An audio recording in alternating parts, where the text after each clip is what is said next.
नमस्कार मित्रांनो, तुमचे स्वागत आहे श्री स्वामी समर्थ.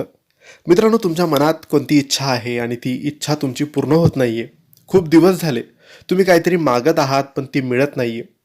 मग ती वस्तू असेल, ती व्यक्ती असेल किंवा ती कोणती तरी गोष्ट असेल.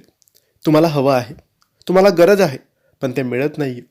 किंवा आयुष्यामध्ये खूप अडचणी, समस्या, संकट, बाधा आलेल्या आहेत, त्या दूर होत नाहीये.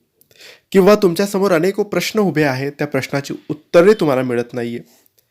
किंवा तुम्हाला मार्ग मिळत नाहीये. काय करावं, कसं करावं, पुढे काय होईल, या सर्व गोष्टींची उत्तरे तुम्हाला मिळतील.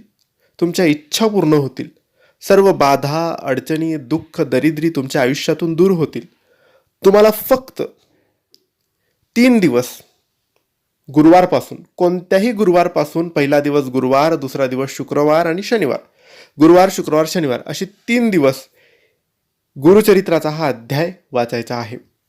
गुरुवार हा स्वामींचा दिवस असतो. गुरुवारी पहिल्यांदा वाचायचा, शुक्रवारी दुसऱ्यांदा, शनिवारी तिसऱ्यांदा.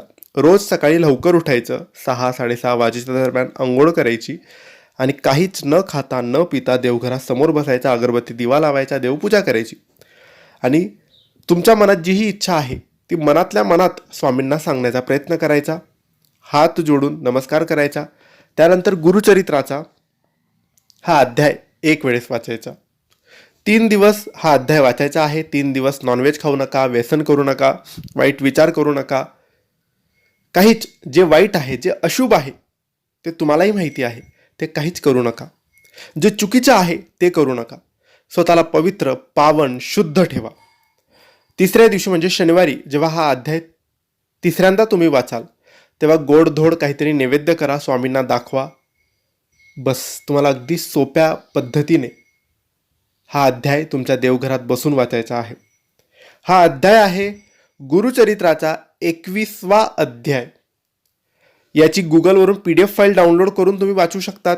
किंवा तुमच्याकडे संपूर्ण गुरुचरित्र पारायण असेल तर त्या पारायणामधून त्याचे पावित्र्य राखून, जपून हा अध्याय त्याच्यातून वाचू शकतात. नक्की वाचा, नक्की लाभ होईल, नक्की तुमच्या इच्छा पूर्ण होतील.